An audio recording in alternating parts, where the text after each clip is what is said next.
j'imagine. Comment est-ce qu'on a pris là cette chute de David Cheika à la fin du premier tour, Étienne? Bah, on l'a pris, nous on est vraiment resté concentré sur notre pilote. Après on fait notre course, on s'occupe pas trop des autres. Allez, c'est une bonne nouvelle. Non, on va pas dire que c'est une bonne nouvelle, on peut pas se réjouir d'une chute d'un concurrent.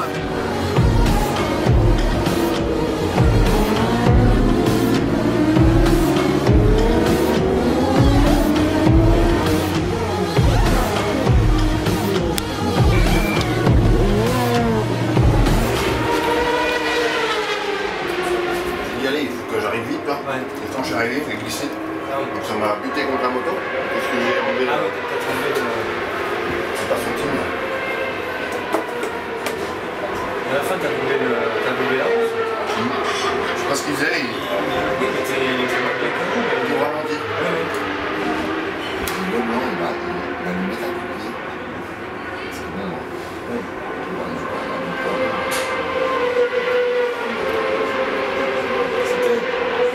Trop, mais quand même trop.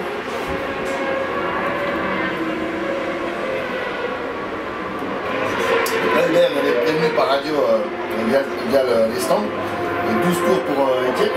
Donc là, le troisième pilote, on va aller se préparer, on lance à la cabine là-bas. Et puis maintenant, 10 tours. On va voir Anthony qui va revenir là. Et moi, j'aurai une petite demi-heure pour me reposer tranquille pour ma cabane.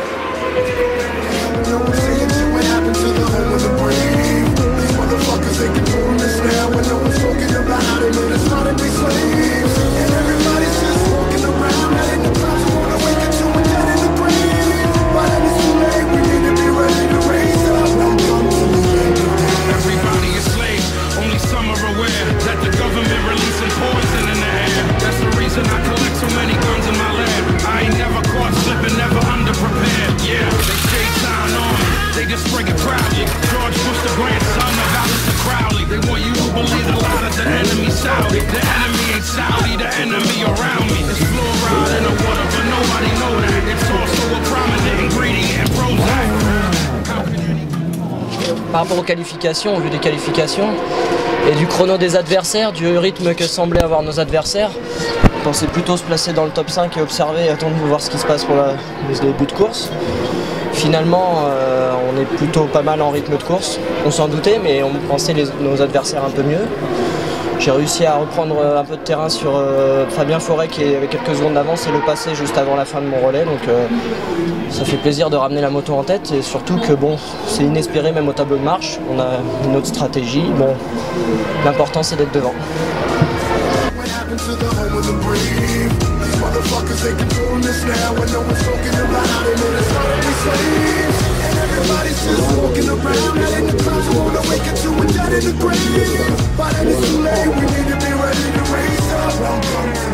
Pour l'instant tout va bien, on va croiser les doigts, on va continuer de rester concentré parce que je pense que c'est ce qui est le plus important. On n'est pas à l'abri non plus des autres concurrents qui peuvent aussi avoir des ennuis mécaniques ou des chutes, donc il faut rester vigilant, être à l'écoute, essayer de capter les odeurs un peu suspectes des concurrents qui peuvent peut-être avoir des ennuis mécaniques.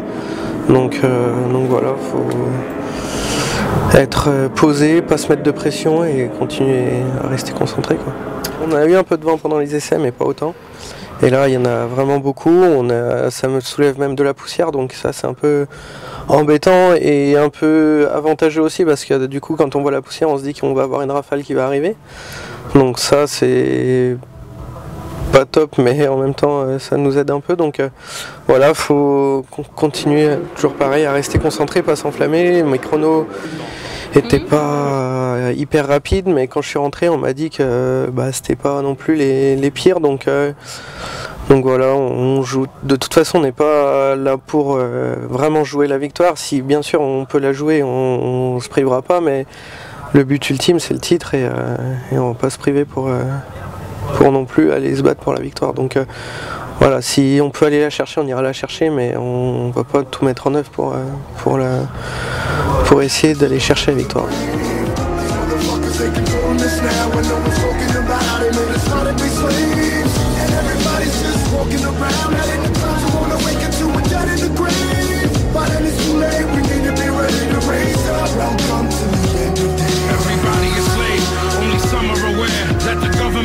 bullets and poison in the air. That's the reason I collect so many guns in my lair. I ain't never caught slipping, never underprepared. Yeah, they shade sign on me, they just break it proudly. George Bush, the grandson of Alistair Crowley. They want you to believe a lot of the enemy Saudi. The enemy ain't Saudi, the enemy around me. It's fluoride in the water, but nobody know that. It's also a prominent ingredient in Prozac.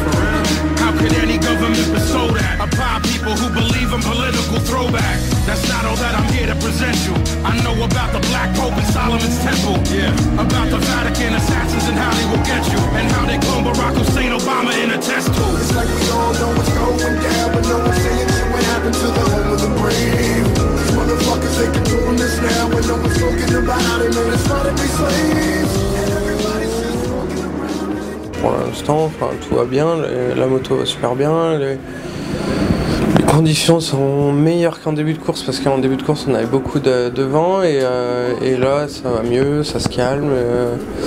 Par contre les retardataires sont un peu surprenants sur leur trajectoire, on va dire, et des fois ils nous font des coups de flip, donc faut rester vigilant sur les dépassements et pas se faire surprendre. Donc pour l'instant tout va bien et voilà, faut rester concentré encore.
Il n'y a pas de chute, j'ai passé un sale quart d'heure, en fait j'ai perdu l'axe de roue arrière tout simplement. Donc demander à Guillaume Détriche qui est en train de commenter sur Eurosport, et je pense qu'il s'en rappelle à Magny-Cours, ce que ça peut faire. Voilà, donc je l'ai perdu à peu près 250 à l'heure à fond de 5, c'est chaud.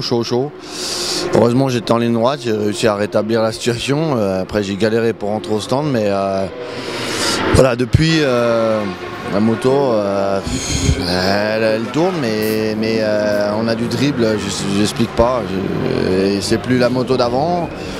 Donc je peux pas mettre d'angle, je peux pas rentrer vite de l'avant, je suis lent, c'est très difficile à doubler. Donc voilà, avec tout ça, c'est pas évident de retrouver le sourire, mais déjà je suis en bonne santé, parce que je me suis fait vraiment peur. Et on va essayer de continuer, de toute façon on peut continuer sur ce rythme-là, il n'y a pas de problème, mais j'aimerais bien retrouver ma moto d'avant. C'est vrai que Vincent a eu un souci, moi j'ai pas été vraiment mis au courant de ce qu'il y avait, donc comme ça je suis parti la tête, l'esprit libre. Et ça s'est bien passé, j'ai fait mon plus beau relais là, depuis le début de la course je pense, en faisant des chronos en petit zéro tout le temps.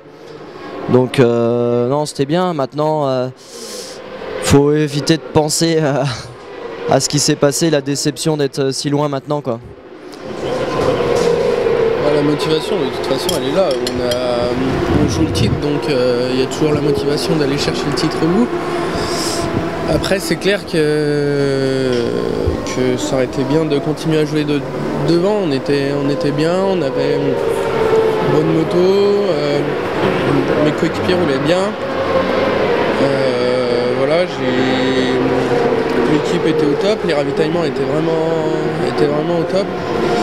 Donc voilà, on a eu un petit souci, mais bon, c'est pas fini. Il reste encore Il reste encore pas mal de temps, donc tout peut arriver. Là, Yard vient d'avoir un souci aussi, donc personne n'est à l'abri d'avoir un souci. Et voilà, c'est la course, elle est encore très longue et tout peut se passer, donc on va pas baisser les bras, on va continuer à rester concentré et voilà.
Ça l'amuse en plus. On a passé une nuit quand même très difficile. Voilà, c'est pas évident de rouler avec la fatigue en fin de nuit, mais dès que le jour arrive, c'est clair que ça nous redonne le sourire. On a l'impression de bientôt arriver, alors que c'est pas le cas puisqu'il reste encore nombreuses heures. Mais voilà, moi sur la moto, j'ai du mal à retrouver la pêche vraiment comme au début de course, parce que c'est vrai que le moral est descendu d'un ton, mais je m'estime quand même chanceux parce que j'ai évité vraiment le pire. J'aurais pu vraiment sortir très fort de la piste avec ce problème technique et surtout détruire une moto aussi. Et le bonhomme, donc voilà, on est encore en piste, le titre est au bout et voilà, il va falloir se contenter de ça.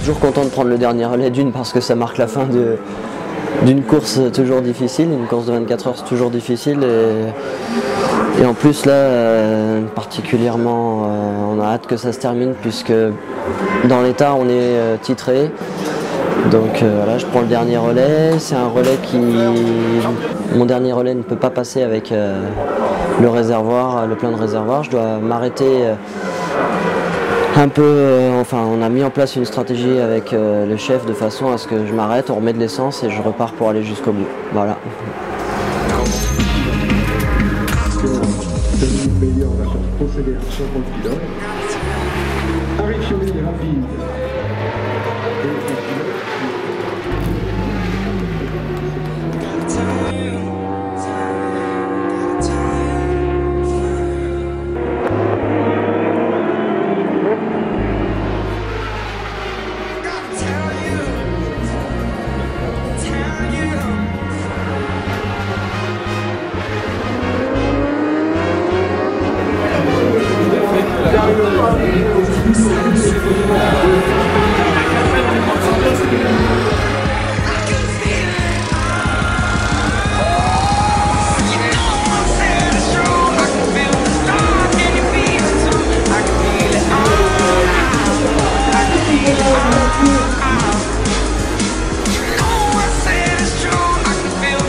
Ouais, c'est toujours pareil parce que une compétition, un championnat, c'est quelque chose de difficile et qui ne peut se faire qu'à travers une équipe. Cette équipe, je l'ai et elle me suit, je dis pas aveuglément, mais elle me suit parce qu'elle a envie de conquérir des titres, toujours des titres. Alors pour l'instant, ça va durer, on n'est pas encore à la retraite. Ouais, ça fait vraiment du bien de finir ça sur un podium. Voilà, j'ai eu vraiment peur cette nuit. Donc c'est sûr qu'après toutes ces difficultés, il y a toujours d'émotions. Une belle saison pour nous, franchement. Et puis voilà, on finit par un podium, c'est parfait. Après, on a couru après la victoire, c'était le principal. Maintenant, on reprend le numéro 1 et ça, c'était l'objectif premier. Donc on est heureux. Merci. Je ressens comme un gros soulagement. Ça fait énormément de bien. C'est quelque chose qui me tenait à cœur en début d'année quand je suis arrivé là. Voilà, je voulais vraiment pas décevoir les gens qui ont cru en moi. Donc là, j'aimerais vraiment les remercier pour ça. Et voilà, on va se donner rendez-vous l'année prochaine maintenant. C'est le plus beau jour de ta carrière de pilote? Ah ouais, complètement. Ouais. Là, le dernier relais, en sachant qu'en passant l'arrivée sans encombre, on était titré. Après une saison qu'on a quand même bien menée, c'est sûr que là, il fallait s'appliquer pour ces dernières minutes. On sait que le titre se joue quand on arrive dans le dernier tour, on sait qu'il reste quelques kilomètres à faire et on a le titre au bout. Donc c'est vraiment une émotion assez forte. Bon, c'est sûr que c'est pas une victoire de course où vraiment on exulte en passant la ligne d'arrivée puisque on est le vainqueur de la course. Là, je dirais que l'émotion arrive un peu plus tard quand on se retrouve pour se féliciter avec l'équipe et se rendre compte du travail effectué toute la saison.